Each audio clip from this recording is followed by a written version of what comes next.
What's up YouTube? Today we are doing a review of the Motu M2 audio interface. So again, before we dive in, a big thanks to Mike at MusicPower/Marshall Music for making this happen. He's sent me a bunch of hardware to do reviews and stuff, and depending on how I think they're going to fit into my studio, I'm kind of revamping things a little bit. So just so that you guys know, I don't actually get this interface for free, but I may end up choosing it depending on how I think it suits me. So anyway, without blabbering too much, let's dive in and have a look at the Motu M2 audio interface. Let's dive in and have a look.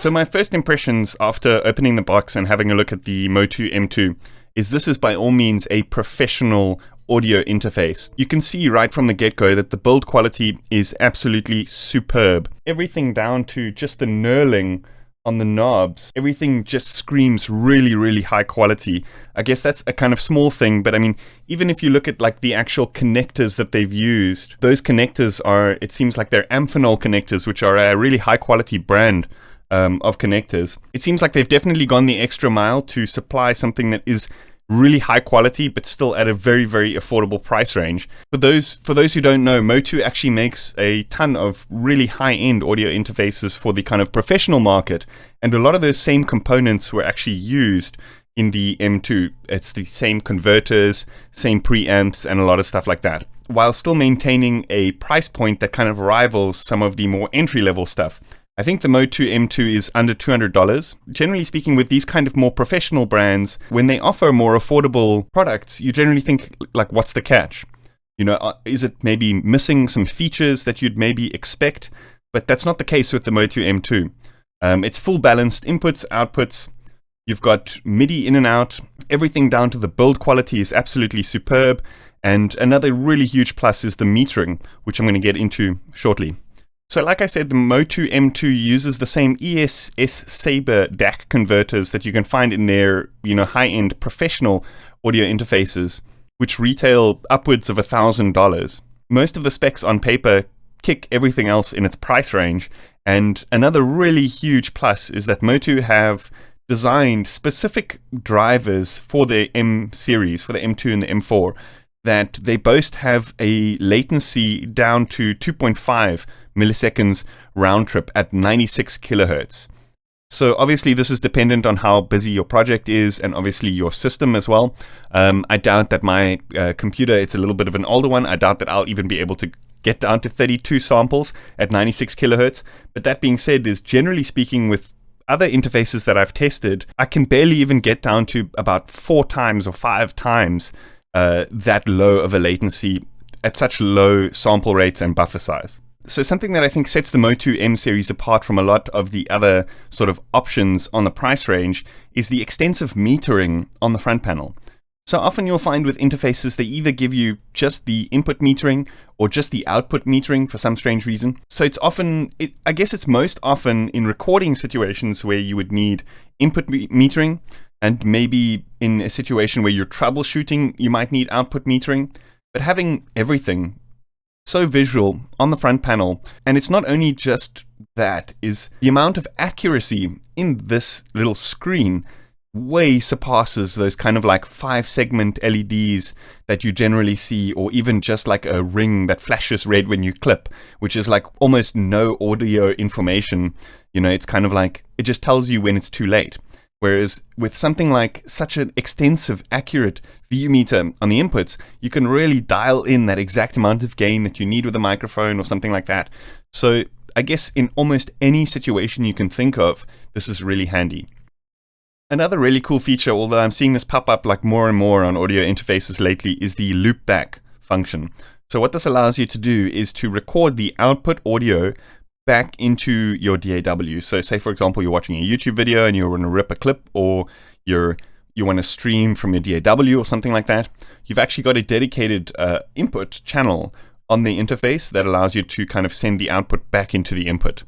So you've also got individual settings for the preamps. So you can turn, for example, phantom power on for one of them and not for the other one. So that means you could use various different types of microphones at the same time.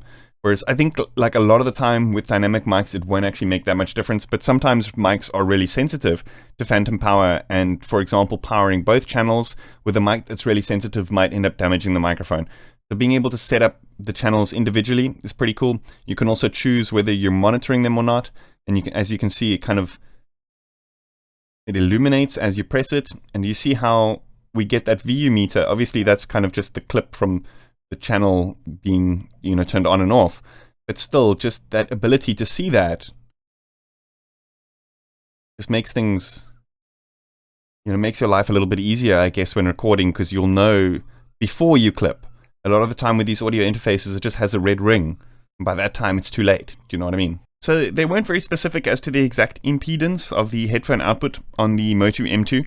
That being said, I did try it out with my Beyerdynamic 250 ohm headphones, and they still drove to very full volume. Whereas I find a lot of the time, specifically with USB powered interfaces, they can sometimes struggle to power the more high impedance headphones, but I didn't find that was the case with the Motu M2. So some of the pros that I've picked up using the Motu M2 is that the build quality is absolutely incredible.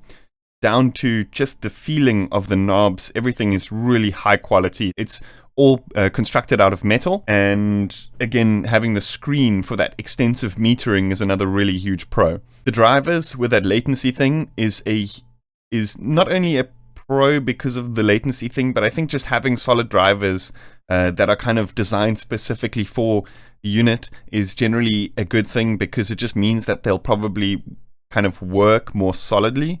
Myself, I don't really need that much, low latency performance, because I don't really record that much instruments and that kind of thing. But still, I appreciate the fact that the drivers are just solid and well built. So the one con that I could pick up is that this thing is USB powered, and I kind of wish that they would have the option to power it with a actual, like a wall wart power socket thing. Just because I find that with the USB powered audio interfaces, often you've got to make sure that your speakers are off before you actually turn on the computer and stuff, because they can generally create like a really high volume pop, which may end up damaging your speakers. And the interface has got a power switch. So what that means is you can switch it on and off, so it's not using the USB, but that switch still makes the speakers pop.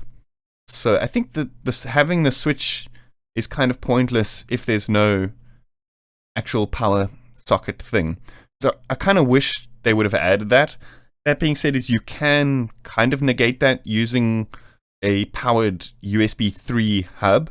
Obviously, because the Motu M2 is USB-C, it requires the USB 3 protocol to get full functionality.